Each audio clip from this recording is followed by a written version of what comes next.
Well, hey everybody, welcome to our online services for North Park Community Church this week. My name is Matt Loveday, pastor of Family Ministries, and I'm so glad that you have joined me today. And maybe you're sitting there with brothers and sisters, or maybe your family. So welcome to everybody. I have something really exciting that I want to show to you. It's a brand new hat that I got, and it's a special hat. It's a pirate hat. Are you ready to see it? I hope so. Here we go. Here it is.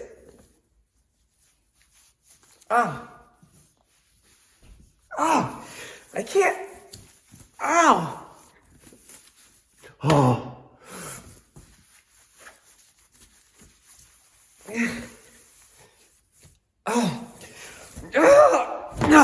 I don't like that hat. It's not fitting properly. Sorry. I got a little angry there. I didn't show self-control. I'm sorry. You shouldn't have seen that. Will you forgive me? Okay. You know, sometimes we lose our control like that, don't we? Maybe we feel angry about something that's not going right. And that was just a silly hat, but I can get mad at a hat, or I can get mad at my coat, or I can get mad at something. But what happens when I get mad at someone? You know, being angry is, well, it's a part of life. We all get angry. But when we're angry, we should never hurt other people, whether it's with our actions or with our words. And today's story from the Bible is all about having self-control when we feel angry. And it can be really hard sometimes, but God can help us. And in today's Bible story, you'll hear about a man named David who was very angry, but God helped him in his anger to not hurt somebody, because that's never the right way to handle things. So why don't you enjoy today's story, and I will work on my anger, and I will talk to you when the story's all done. We'll see you soon.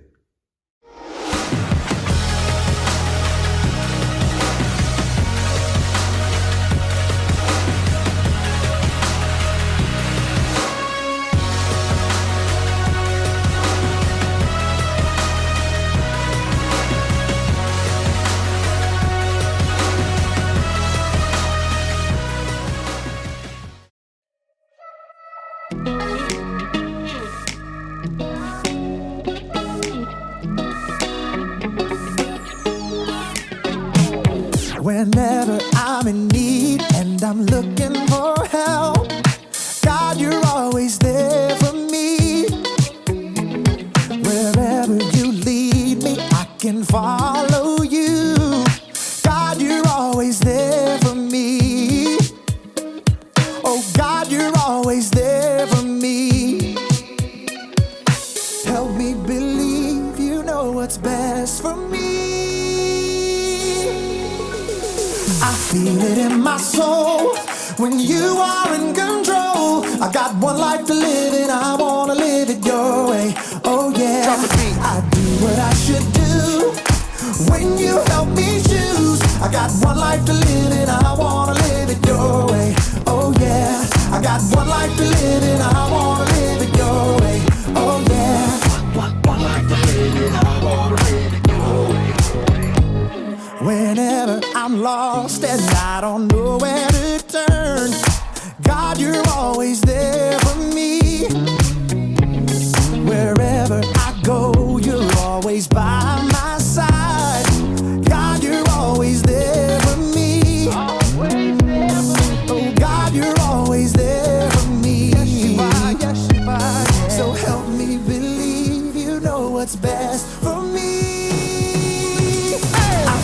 In my soul, when you are in control, I got one life to live and I wanna live it your way. Oh yeah, I do what I should do when you help me choose. I got one life to live and I wanna live it your way. Oh yeah, I got one life to live and I wanna live it your way. Oh yeah. Yeah. God, help us to be more like you. 'Cause your way is the best way. I feel it in my soul when you are in control. I got one life to live and I wanna live it your way. Oh yeah, I do what I should do when you help me choose. I got one life to live and I wanna live it your way. Oh yeah, I feel it in my soul when you are in control. I got one life to live and I wanna live it your way. Oh yeah, I do what I should do when you help me choose. I got one life to live and I wanna live it your way. Oh yeah, I got one life to live and I wanna live it your way. Oh yeah.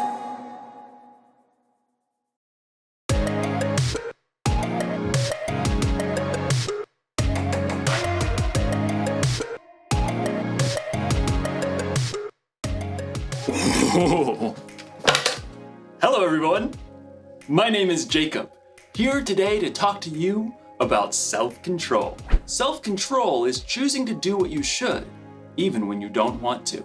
It's very important to have control. I have a controller for just about everything, in fact. Like this stereo.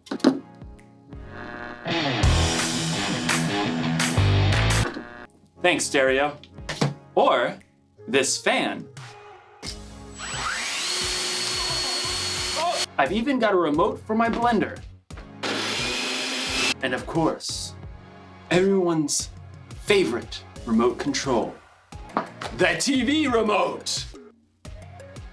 Whoa, where is the TV remote? This is its spot. This is its home. It's where it lives. Where are you, little TV remote? TV remote! TV, TV, TV, TV. No, little guy, where are you? TV! This makes me so mad.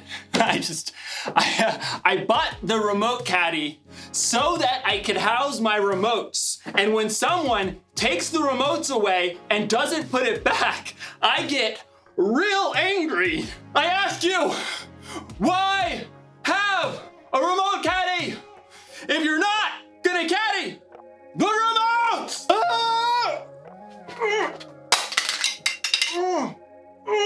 What's going on? Oh, I think I'm paused. Okay, maybe this is for the best. I was really losing my temper there. Okay, I feel better. You can unpause me now.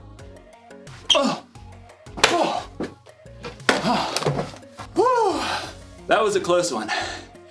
Anger can really take over if you let it.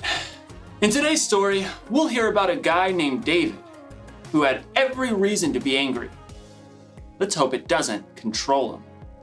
Oh, I wonder what this controls.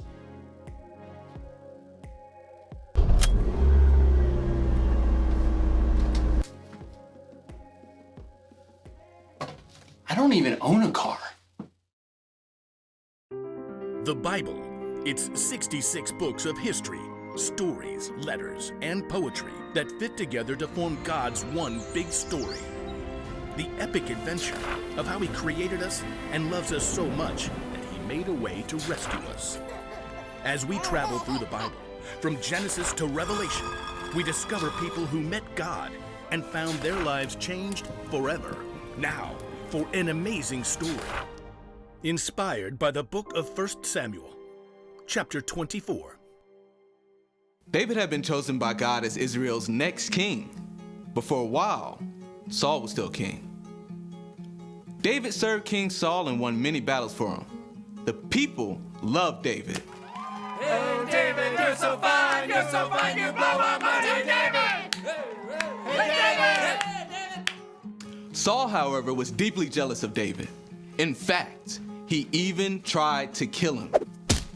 David escaped into the wilderness, where around 400 men came to join him. People who were in trouble or owed money.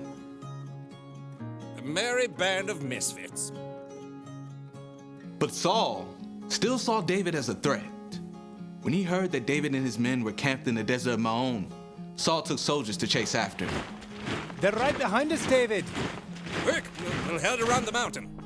Just as Saul and his men were closing in on David, Saul received word that the Philistines were attacking Israel. Oh, phooey. Saul was forced to stop the chase and deal with the Philistines. David and his men could breathe a sigh of relief. There's a safe place near En-Gedi. Maybe Saul will finally leave us alone if we hide out there. But as soon as Saul had dealt with the Philistines, a messenger brought news. David is in the desert of En-Gedi. Aha! We've got him this time. Gather 3,000 of the best soldiers from all of Israel. But, Your Majesty, David only has 400 men. 3,000, and not one less. Saul set out once more, determined to wipe out his rival. I bet that pipsqueak is hiding out near the rocky cliffs of the Wild Goats. Well, that seems oddly specific. Yeah, he used to herd sheep. In fact, David and his men have been staying near some sheep pens not far from the cliffs. Saul, headed this way. He's got 3,000 soldiers. Again? Why can't he leave us alone? We can take him on. I'm worth 10 of his soldiers. David could feel his anger boiling, but he took a deep breath. No, we won't fight them now. And we won't have a choice in about 6 minutes. The caves! I want everyone inside! Stat! David and his men hurried into a nearby cave that cut deep inside the cliffs. All the way to the back! They're here! Outside, near the sheep pens, Saul had called a halt. Take a break, men. At that moment, Saul found himself in need of a royal outhouse. I require a royal outhouse. I believe there's a cave over there, Your Majesty. I suppose it'll do. Saul entered the cave.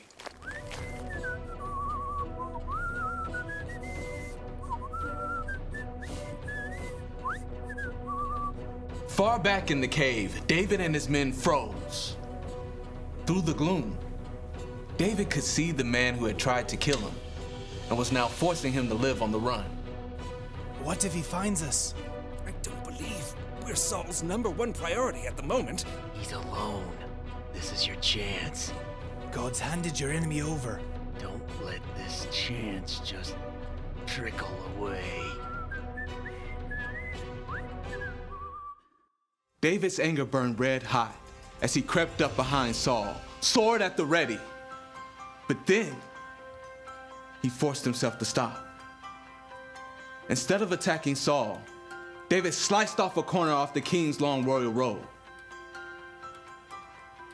Saul left the cave with no idea that David was still inside. Time to move out, men. This is the day we take out that whippersnapper David. But at that moment, David emerged from the cave and cried out, King Saul! David? David bowed low to the ground. Why do you listen when men say David is trying to harm you? This day you have seen with your own eyes how the Lord handed you over to me in the cave. Some of my men begged me to kill you, but I didn't. I said, he is the Lord's anointed king. Saul could only stare in shock as David held the piece of fabric he cut from Saul's robe. Look at this. I cut off the corner of your robe, but I did not kill you. Yet you are hunting me down to kill me. May the Lord show that I'm not guilty of doing anything wrong. May he save me from you. The truth cut Saul to the heart and began to weep. Oh, you are a better person than I am. You have treated me well, but I've treated you badly. May the Lord reward you. I know for sure that you will be king. Now, promise me that you won't kill my family or wipe out my name from my family line. David looked his enemy straight in the eye. I promise.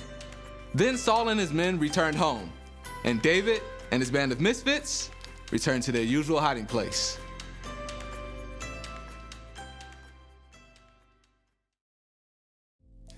David was angry at King Saul, and he probably should have been. King Saul was trying to kill David. But even in his anger, David didn't lose control. he paused and thought and didn't let his anger take over.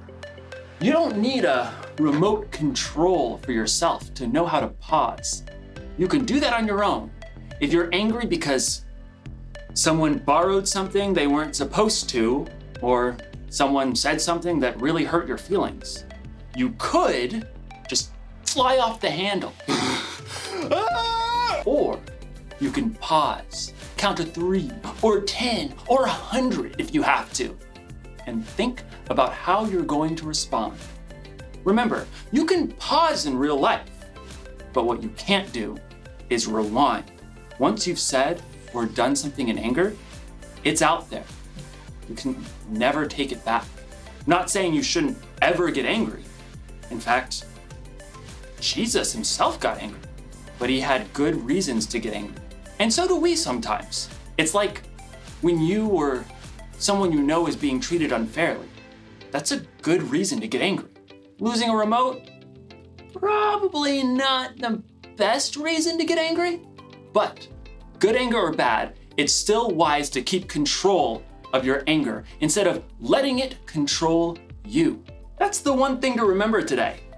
Don't be controlled by your anger. Count to 10 and keep your cool. Music! Okay. Music! Oh, that's the... Okay. I gotta get a universal remote. I'll see you next time.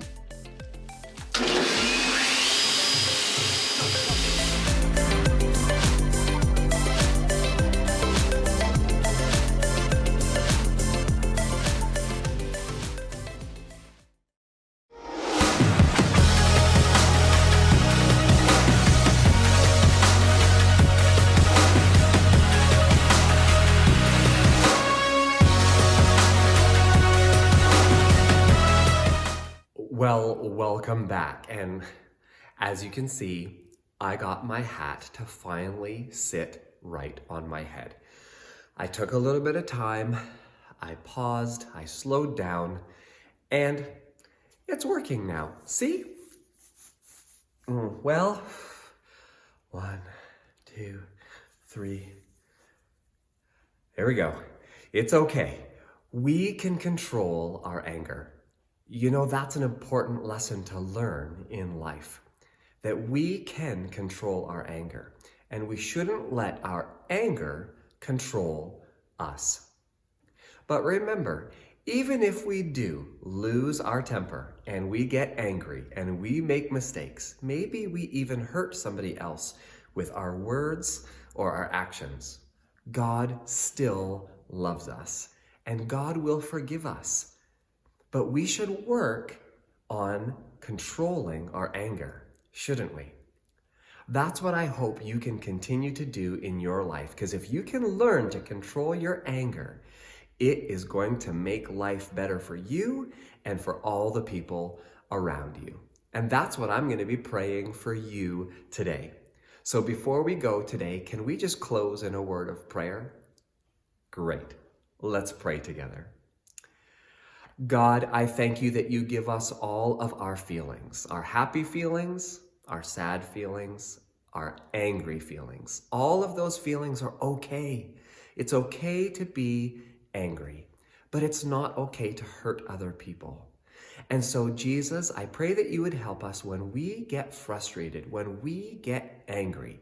Would you help us to be able to pause, to slow down, and to control our anger so that we don't hurt anybody by the things we do or by the things we say.